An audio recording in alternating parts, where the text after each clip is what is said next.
Good morning, Hockey Nation fans.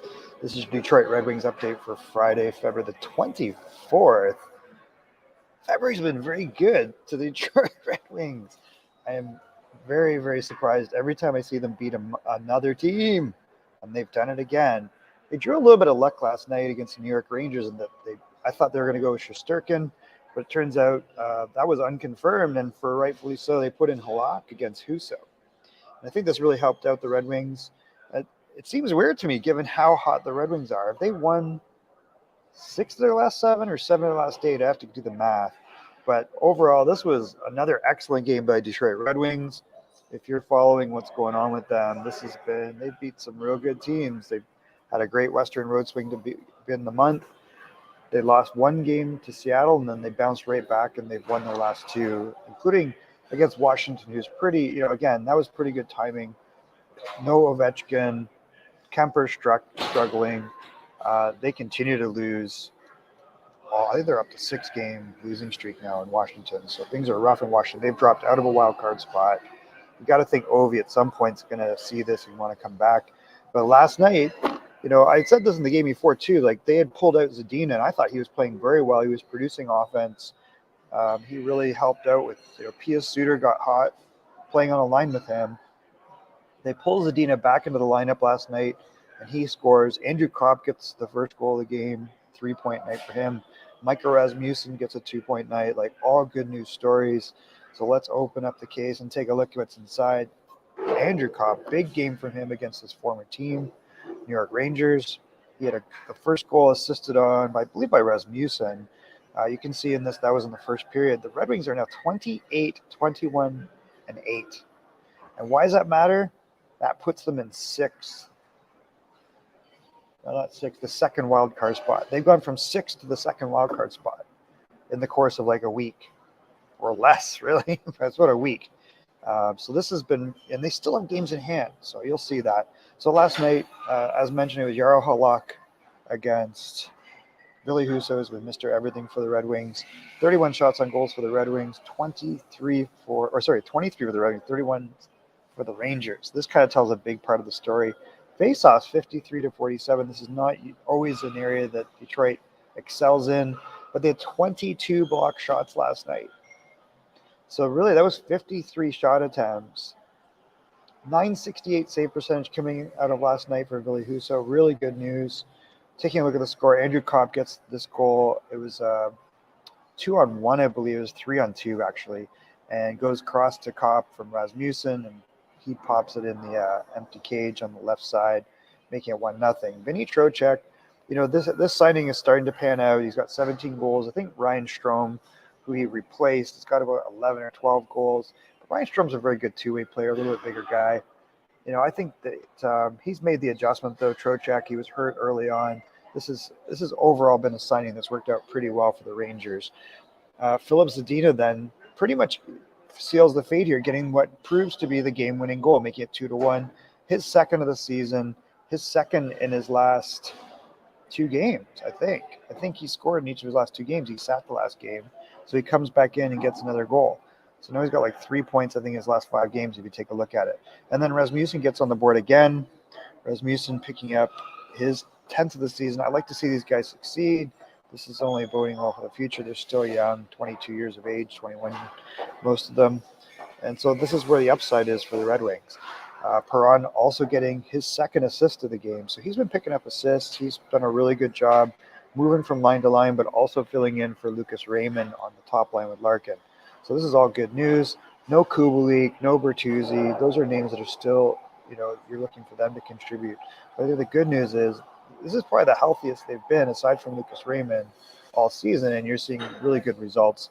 No Fabry on the board. So, you still have lots of weapons that have been contributing. And then Filip Zadina gets his 9th of the season on the power play. Oh, Kubalik does get an assist. I apologize, Dominic. Jeez, I'm sorry. I think is he still, we'd have to take a look at the score. He might still be the second leading scorer on the team. I think he only drew in like 14 minutes last night. And of course, I blocked out his time on ice, but Zadina getting 13 minutes, gets a goal as a +1. That was good. That was off a turnover Larkin created, and then Zadina came in and rifled it over Halak. So that was a great shot. Andrew Copp getting the goal and 2 assists and then 2 points Rasmussen, 2 points for Iran, and then Larkin and Kublik getting assists. So these are all good news stories. The 968 save percentage, facing really 31 shots, another 22 shots blocked by Detroit. So these are all parts of the formula that are working for the Red Wings. So this is where it gets interesting, right? The Rangers still in that third position, I think pretty firmly. They have 75 points in 58 games. If we flip this over in the wild card, the Islanders surprisingly fought their way back in here, but Detroit still has 4 games in hand on the Islanders. They have 64 points in 57 games. So 7 games above 500. You can see they still have 3 games on Florida. They played the same number as Pittsburgh and have now kind of leapfrogged them. And Florida or Pittsburgh lost big time last night, 7-2, I believe it was. Tristan Jarry drawing back in, so you expect him to have a little bit coming off injury, like a little bit of an adjustment period. In the end, they're going to go as far as Tristan Jarry takes them, and 4 games in a row for the Pens put them out of the playoffs. Now, don't count out Buffalo. Buffalo won again, and Buffalo has they have 1 game in hand actually on the Red Wings and 2 points. So they could win, and they would actually leapfrog the Red Wings at that point because they have more wins. They would have 30 wins. So it's still very tight.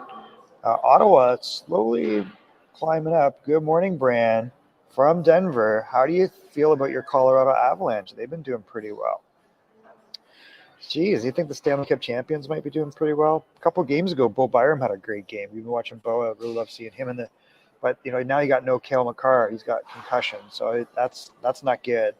How do you think they're going to do? They seem to be doing pretty well without him. Bo Byram is such a good defenseman, guys. Like, he's just so underrated. I hope he comes to. If they ever get rid of him, please come to Detroit. I mean, Bo Byram, Mo Sider, hello, take that any day of the week. So this is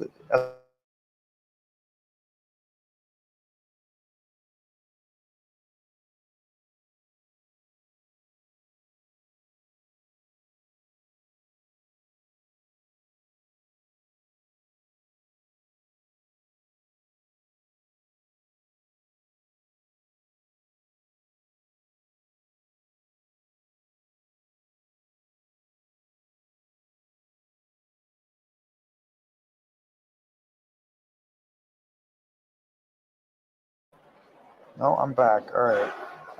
Sorry about that. Internet in the hotel a little wonky, so we'll try to get through this. For now, they have the same number of points, but games in hand on Florida. So they have 3 games in hand on Florida, but both have 64 points. 1 more win for Florida, but more overtime losses, which are 1 point for Reds. So I don't know. I don't believe in Florida at all. I don't think that this is a well-coached team. And they also need to get better. Oh, there we go. Oh, they will get better. I think they will. McKinnon's been playing very well. If they have Gabriel Landeskog in the lineup, really helps. Mikko Rantanen's had a very quiet, amazing year. This guy does not get enough credit. Like, he might be, is he the number 1 or 2 right winger in the game? Like, he's such a big, talented player that consistently gets points. So if you're an Avs fan, that's good. So next up for the Red Wings, Husso, assuming they will throw him out, they are not afraid to work him. 23, 13, and 5, 907 save percentage, starting to creep back up to that 915 that we thought he would be at. 285 goals against, that's good because that's come down as well. Against Mr. All Everything for the Tampa Bay Lightning, Andrei Vasilevsky. So this will be a tough matchup for sure. Brand, how do you feel about the Red Wings? Are you excited about what's going on? Do you believe that this is just the start of a march back to the playoffs for the team, and will they pull it out? Like right now, I mean, they're in the wild card spot. I don't think they would catch anyone ahead of them. I guess we'd have to take a look and see, like, realistically, can they even jump beyond that? Because if you look, they're still like 10, 11 points, 13 points out from any of these other spots. But facing Tampa, facing the Rangers head-to-head and beating them is all good news. Boston got really strong, though, last night. What the hell? Boston making a crazy deal to get Dmitry Orlov. I did not see this on the board. Did you guys see this? Like, Boston, I don't know how do they find ice time for all these guys? Orlov is a really effective number 3-2 defenseman. He's been playing with the Carlson injury. So I think is like waving the Ovi not coming back. Make dinner, traded off. Maybe Ovi's like things not coming back this year because he's still out, and they've fallen out of contention because it comes the answer. The defense is, over there. Relying a lot more ice time on Nick Jensen than us. So Boston more level, also Hathaway. Boston is like already like, does Boston even have 10 losses? 8 losses still, and they were in a tight one last night. And they pulled out a win in overtime versus Seattle. Seattle made it interesting, but I think it was 5-4 in the end.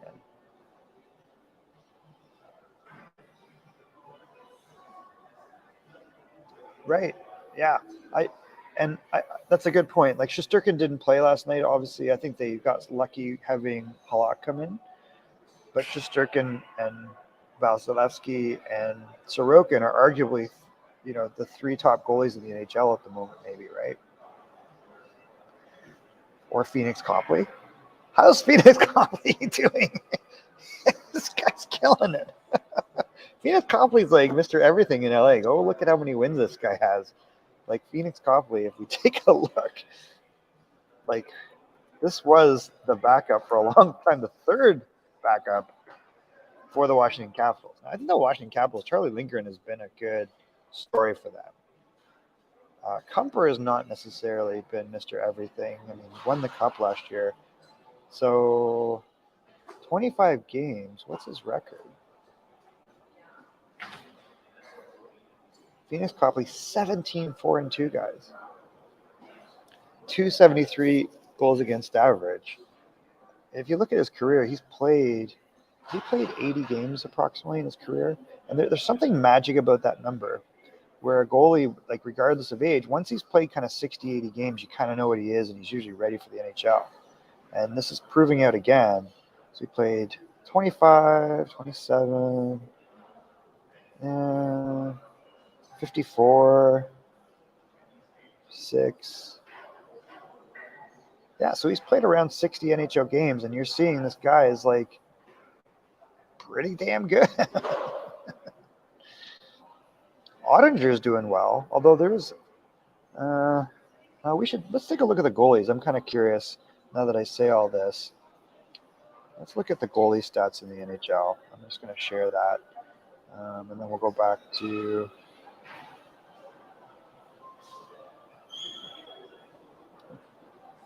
big win last night for Edmonton there. That was pretty awesome. Tristan Jarry coming back. That's a rough game to draw in. McDavid, 109 points, guys. This guy's kicking butt. Oh, and we can't forget Linus Ullmark, right? Ooh, that's not something they want in here. There's a bug carrying something running across the floor in this hotel. Linus Ullmark, and let's not forget Philip Gustafsson. I mean, this was the Ottawa goalie, now in Minnesota. He has solved the goaltending problems there. And then there's Ottinger, 224. So, I mean, these are all good news stats, right, for these goalies. The Carolina goalie, the young Carolina goalie, kicking butt, too. So, 43 games, 23-8-0, 925 save percentage. So, same thing, like you weren't, he's played, he's over that mark, right? He's now at 120 NHL games, and he kind of has breakthrough around that 60, 80 game mark. So, this seems to be a consistent thing that teams understand. Excuse me. Swayman doing well. The Carolina goalie, how many games has he played? Apologize for that. 19 games. So I don't think he's going to have enough to be considered Rookie of the Year. But he would be in that conversation a little bit. I think the goalie probably that will be in that is still the Vegas goalie, despite they've had some rough times lately. Jeremy Swayman, another great young goalie, American from Alaska. Vanacek, former Washington Capital goalie. Obviously, he was not the problem because he's kicking butt over in New Jersey and solidified a situation there. I mean, and Samsonov, 240. I mean, obviously, he wasn't the problem in Washington. So both these guys, you don't see here is Darcy Kemper. So pretty interesting to see how it's shaken out. Ranta and Anderson. Ranta's always got good numbers, but of course, he's also always hurt. So if you look at this is a team number, I think, in a lot of ways. We've got Kochikov, I think that's how you say his name in Carolina, Anderson and Ranta, trifecta, the trihedra monster in Carolina. And Carolina's saying they're going to be aggressive, but I mean, so far, Boston, that's aggressive. Getting Orlov and Hathaway, good moves by the GM there. That is crazy. And then there's Shesterkin. So you got Shesterkin, Vasilevsky, considered the top 1 and 2 in the world. You know, they're behind all these guys, including Sorokin. So maybe there's a change in the guard here. You've got to think Linus Ullmark's in, you know, probably Linus Ullmark and Ottinger have got to be in the Vezina consideration. Do you even consider? I would think Sorokin, but I just don't see Shesterkin this year. I mean, all those numbers are pretty damn good. Like there's some really good goaltending in the NHL. And then right there, Logan Thompson. This is why I say I think he'll be in the mix for the Calder Trophy. Not necessarily the Vezina, but definitely the Calder. Charlie Lindgren, you know, pretty. I don't know, some good numbers overall, so you can't complain too much. There's Phoenix Copley 20th. So how many ex-Washington Capital goalies have? 1. You got Samsonov, that's 2. And then you've got Vanacek, 3. So there's 3 ex-Washington Capitals goalies, and I think they have better numbers than the Washington Capitals.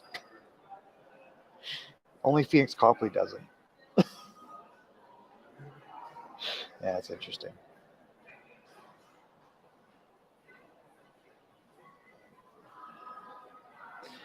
Well, you know, that's what the question was. Did they move guys like David Perron? Did they move a defenseman like Ben Sherratt that maybe his or is not working out? But I don't know if that's, I don't think that's going to happen. Like the young guys are the upside, right? You know, Berggren's been quiet lately, but we've seen what he could do. He's on pace still for like 20-ish goals as a rookie. That's pretty darn good. And long term, he's going to be very good. You got Lucas Raymond out. Fabry's been contributing big time. Perron's been playing really well. You know, the only old guy there really is Perron and maybe Sherratt. They signed Mata long term, so he ain't going anywhere. I like what's going on in Detroit. I mean, I think your upside then, you still got Simon Edmondson developing in the AHL. You've got Marco Kasper. So you've got a lot of good upside there for the Wings, and then whoever they draft this year. I think they just are stacking their chips. You know, they're going to be patient with Kosa. He's not part of the answer. The Hellberg situation's worked out pretty well as a backup, and Husso is getting the workload. Like, hi, Chicago Bears fan. Do you think they're going to finally trade Patrick Kane? And does anybody understand the Zaitsev trade? Because I can't figure it out. I think did they get draft picks and Zaitsev for future considerations? So this seems to clear some salary. I think that's what this is about. So they basically take some draft picks to pick up Zaitsev and his salary. Obviously, not too worried about that in Ottawa, and they seem to be playing quite well without him. They got Zub, they got Sanderson. They still have Bernard Docker in the mix. They've got Thomas Chabot. So Brandstrom's in there. So I can see why maybe Zaitsev kind of fell out of it. But it was kind of an odd move by Chicago. You know, what do they do with Max Domi? He's the leading scorer, I think, right now. Or he's at least second, 1 or 2. I don't believe that. I don't believe it. That's not a long-term solution. But, oh, yeah. So let's look. Tonight, Ottawa versus Carolina. Carolina's a juggernaut that just keeps on chugging. Montreal's been kind of up and down lately. Philadelphia's playing really well. Buffalo and Florida. So if Buffalo can pull out a win tonight, they actually would knock out Detroit because they have 1 game in hand on them, and they would have the same number of points but 30 wins. So Edmonton, what the hell? Why would Edmonton? Then you got both Canes, Evander and Patrick. I mean, the move would have been the Rangers. Like, Tarasenko's doing nothing shockingly to me. I mean, Patrick Kane has put a punctuation mark the last few games with some like next worldly play, right? Like he's playing like the world is all his, and he's shown with some like beating some really good teams single-handedly almost. Lucas Reichel, I feel like they held out intentionally because he is so good. You know, I think he has an impact on the lineup. Chicago's kind of interesting. If they trade Kane to Edmonton, I mean McDavid and Kane, Draisaitl and Kane. What? Yeah. Would that put them over the top? They're still talking Erik Karlsson, which I think is ridiculous. They would have been smarter to get Dmitry Orlov. Like that trade was within their possibility. Why, if you're Edmonton, get Dmitry Orlov. No, Boston punks them on that. They cannot. Well, why would Sanheim be in decline? Sanheim's young. Sanheim's not declining. Ristolainen is what he is. I mean, he always had major holes in his game. He got a paycheck in Buffalo. That's really what that boiled down to, because he had big offensive numbers, but he's horrible defensively. But do you think Sanheim is not a good defenseman? Because Sanheim's like 23, 24, and he's just getting started as far as I would say. I mean, I think Travis Sanheim, I don't know why you wouldn't be happy with him as a number 3-4 on your team. He's a big guy. They're saying he's just that bad? Man, I don't know. I think Travis Sanheim is going to be a good defenseman at some point. I mean, I realize he's not that old. He's a 90. He's a 2000. He's a 96. Wow, he's 26 now. So I guess they're writing him off for his struggles. So that's unfortunate.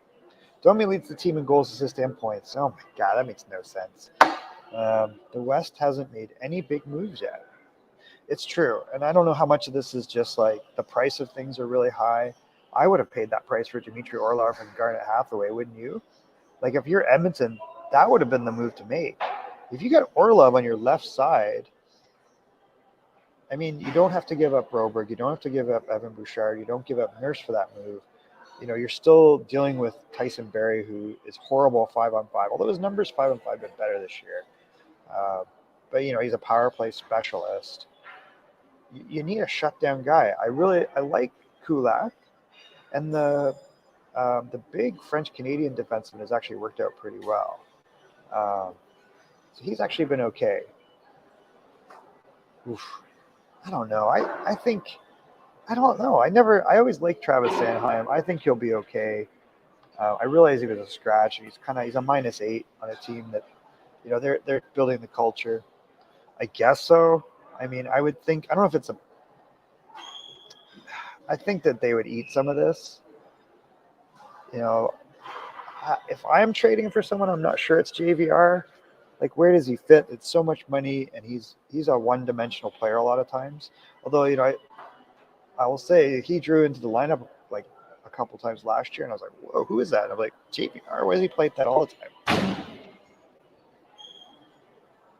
If Boston gets Kane, that would be crazy. And that might that might be a call, right? Like, they have assets they can move for him. I think Patrick Kane going to Boston would make a lot of sense. And Vegas needs him. Mark Stone is out for the season. So Vegas getting him would be, you know, they've been kind of hanging on because they had such a great start to the year, but they need another weapon, right? I think that would make a lot of sense. And they always seem to pull out, they always seem to figure out trading assets for guys. So you'd have to say, like, what would the cost of that be, and could they afford it? I think they kind of can. So if you look at the Knights right now, it's not a great picture necessarily, right? So just, you know, their rosters really hurts without Stone. They already have lost packs ready.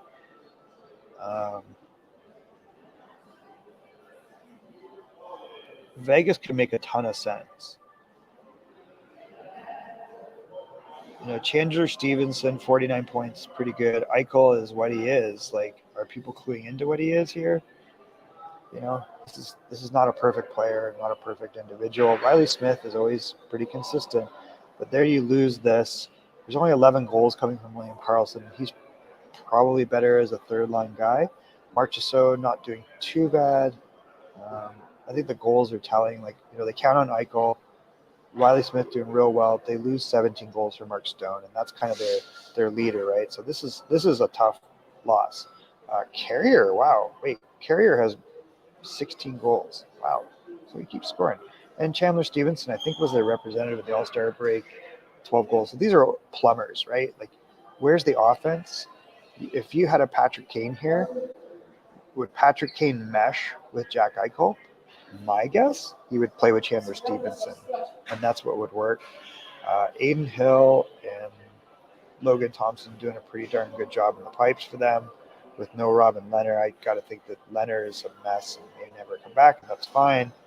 You know, they don't really have this guy. Like, this is a kind of a shocking number that they even have that. And then you look at defensemen. I mean, Peter Angelo is Mr. Everything for them. Shea Theodore, McNabb is good. I like Haig. Martinez is a veteran guy that's won cups. So I think that would be the call. Can you move off enough assets and cap without hurting your lineup? I think no matter what, Patrick Kane would probably be the best player in Vegas. So that would make a lot of sense to me. Like Boston, no, come on. They might do it. Boston loading up to win everything. Imagine Patrick Kane and Bergeron on the same team, and then an understated Krejci. Like nobody gives Krejci the credit for this success of this team. He is such an efficient, smart player, and every single game he's so effective. So who needs him? Vegas. If Boston gets him, that's crazy. If Edmonton gets him, listen, I don't think that would hurt. If you're Edmonton, and actually, yeah, I mean, Edmonton, in a lot of ways, is, or the guy, by the way, that's doing really well in Edmonton lately is Fogel. Like this is a guy, I think he's understated. 10 goals, he's been doing well. Derek Ryan contributing, Ryan McLeod, these are all good news stories, right? These guys down the lineup. This guy's been quiet lately. However, you saw he's capable of contributing. Klim Kostin. What you don't see is Puya Harvey in here. You don't see, he's been kind of a bust. You don't see Yamamoto. These guys are way down here in points. So I don't see much going on there. Dylan Holloway is obviously needs more time. I think he's going to be a great player. So putting in Patrick Kane here, let's just take a look. Like, it's not going to disrupt this. Hyman's big time this year. So there's a huge drop off here. Like you've got 1, 2, 3, 4, 5. That would be the big 6. So Patrick Kane would fit in very nicely into the scenario, money aside. The defense, I kind of like the defense. Like, if I think Bouchard's turned his game around a little bit recently. I like Kulak. He's consistent. Never been a big Cody Ceci fan, but he seems to help. But that would be the spot I would try to upgrade. I like Broberg. I don't think you move him at all. And Desharnais worked out pretty well for them. He's been a kind of number 6 guy that's been solid. Ryan Murray a bust, unfortunately. So I think here, those are 2 pieces that would really help. What do they got? They still have Puya Harvey and Yamamoto. They do have Holloway to make some sort of a move. Janmark's reliable. So really what you would look at is can they pull in a Patrick Kane and forget Erik Karlsson? There's got to be someone more along the lines with Dmitry Orlov that they can grab, a Joel Edmonton, someone like that will give them a different dimension. And I think that's what Edmonton should do. That's 2 big moves here. Nick Deslauriers can be an effective player for the Flyers. No, I mean, he is what he is, right? What's his contract at? Is it like $1.7 million? Keep on winning with Tampa coming to town. That's going to be a tough game. Vasilevsky against Husso. Tampa's been playing solid, and they're always tough. Red Wings have kind of had success against them this year, so that'll be interesting. Yeah, I think if you're talking Edmonton, Patrick Kane's going to only help. But a defenseman would be my first priority there. And you got some assets there like that before they have 0 value. Puya Harvey, Yamamoto. I don't like the idea of trading Dylan Holloway. I believe he's going to break out and be a top 6 forward. I just, he's maybe not there yet. And he can help in the Stanley Cup. He's a big-bodied guy that can play center or wing. If we can go 3 against Blashill in Tampa, yeah, that's the magic, right? And it's Derek Lalonde's former team, so he knows them better than anyone as an assistant coach there. Could the Kings trade for Max Domi? I would not do this. Why would you do this? I would not do this.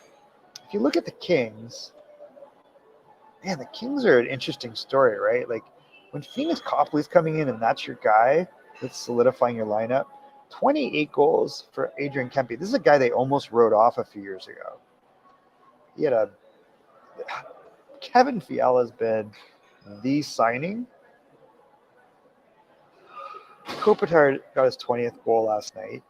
So these are all good stories. And then don't forget Victor Arvidsson. Like this was a pickup from Nashville that has just paid dividends. And you guys still got Danault. So this is just a lunch pail group in here. Velarde's been a little bit quiet, but he still has 17 goals in the year. So you got to hope that he kind of gets back on the offensive train.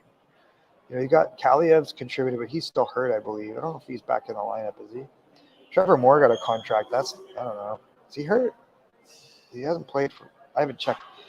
And, I still got to think that this will become something useful. You still got Anderson Dolan. You still got Alex Turcotte in the minors. Kupari's in the mix there. Fajimo can score, as obviously. Brant Clark is going to be back eventually, but maybe not this year. So Turcotte's gotten some games. And then they still have, who else do they have in the AHL? In the AHL, they still have Thomas, right? So there's lots of assets there. They could make a move. And it would make sense to me. Like, would Patrick Kane fit in LA? I mean, Kevin Fiala's fit in really well. So if that could be interesting. Because I think on defense, they're not bad in LA. Like, they're defense, like Jersey and Doughty are having great years. It does drop off quite a bit. Mikey Anderson signed a contract. So that if that's kind of your top three, Sean Walker's, okay. Oh yeah, I still got Grunstrom in the mix there. They got a lot of assets. Edler's not really what he was, but he's there. So I don't know. If you're Patrick Kane, I think your first choice is go to Buffalo and put the icing on that cake as the hometown boy. Domi should stay in Chicago. I think Domi is super effective in bad situations. Give him a lot of ice time and he'll produce.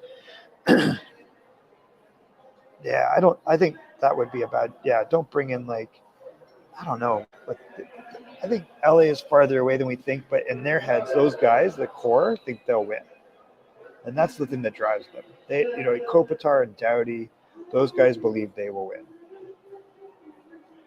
I just think that they know something we don't. They don't believe in Kemper. He's not.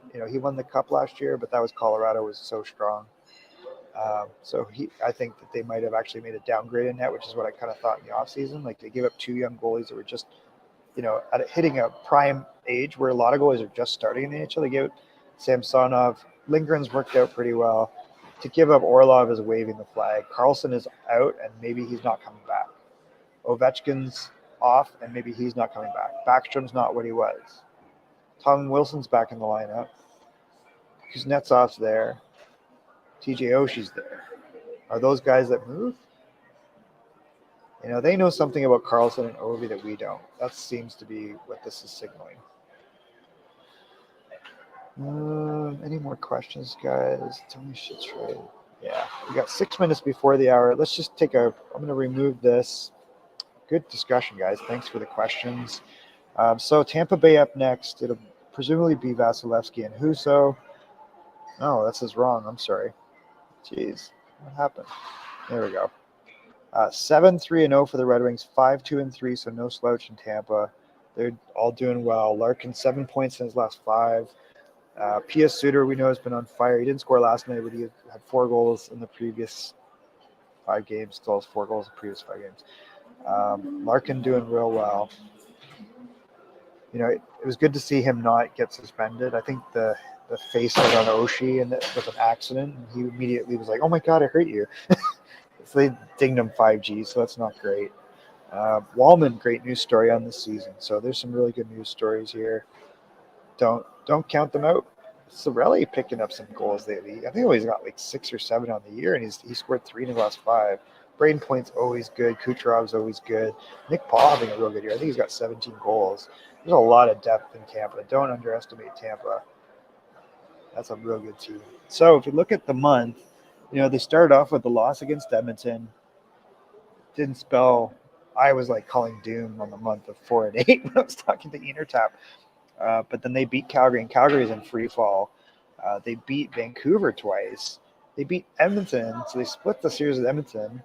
And then they lost the one game to Seattle. They seem to kind of take that night off. They've drawn lucky against both the Rangers and Caps, particularly with Rangers starting Halak and just what's going on with the Caps. They're falling apart.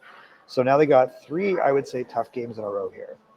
Ottawa is slowly, moving up in the standings, and they're eyeing that wild card spot, believe it or not. And I don't dispute that they could probably sneak up into that discussion by the end of the year. We're running out of time.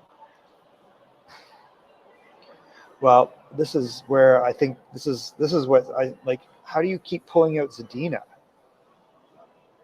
You don't want to pull out Sundqvist. It's a tough call. Pia Suter's been hot. They're just getting such good depth. If Lucas Raymond is back, it's, I don't know, trade Bertuzzi. Is it time? He doesn't have a contract next year. 4.8 million. It's going to take 5 point something to get him back in the lineup, and he's been okay. And I like him, but maybe is it time? I don't know. Or they sit Zadina again. They got Verana still sitting on the sidelines. Does Verana go down? Does Verana clear waivers this time? I'm not sure about that. Does Zadina clear waivers? I would pick up Zadina in 5 seconds. I'd still like, yeah, this is interesting, right? They have a lot of depth. And we see that depth got them through the beginning of the year when they had so many injuries. Now it's a problem that guys are getting healthy. It's a good problem, a little bit. But at some point, you lose assets. So I don't know how you protect these guys. Berggren, I think maybe they send Berggren to the AHL. Maybe they send Berggren down to the AHL because I don't know if he has to clear waivers. I think he's still young enough that he doesn't. And he's been a little bit quiet lately. So you already got Elmer Soderblom down there. Send down Berggren, I guess. Keep Verana and Zadina. They're both, gonna score goals and contribute. So, I mean, I kind of had them pegged on the second line at the beginning of this year. Now they're on the fourth line.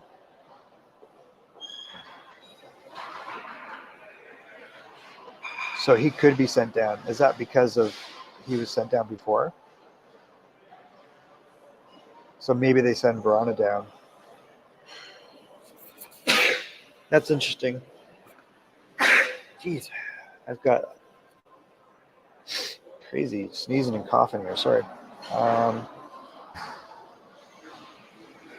So that's because he had been previously sent down and then recalled, and he'd already cleared waivers, so he doesn't have to be waived again. That's interesting. I was not aware of that. Thank you, Bram. That's awesome to know.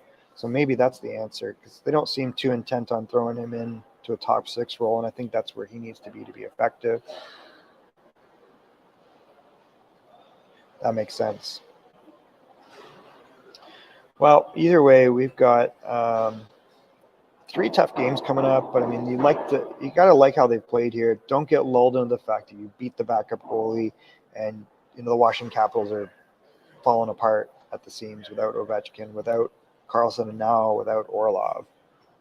Kemper not going to save them. So I think Tampa will be a tough game, and then Ottawa is they're licking their chops. So this is all good. Thanks, guys, so much for your contributions. Please hit likes and subscribes.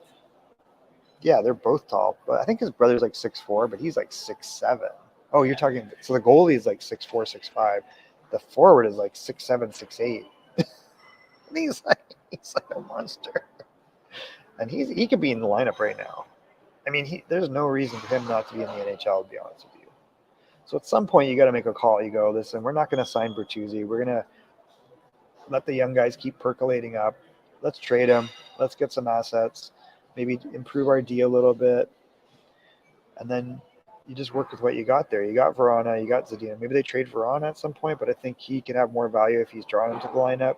Zadina, I mean, Zadina's very, very talented.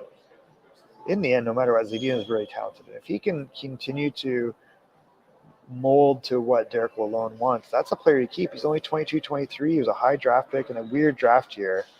That was the Kotkaniemi year. Kachuk was in that draft. He was rated real high. I think he's a guy that you want to see succeed in Detroit. And Soderblom would be in the NHL right now. Like, he might have got 18, 20 goals this year in the NHL. He had a quiet start in the AHL, but he's been playing a lot better lately. All right, guys, it's top of the hour. I'm going to end this. Thank you so much for joining me today, and I look forward to updating. Yeah, they're both trees. I'll update you guys on Monday on the results from the weekend and then preview the 2 Ottawa games. Have a great weekend.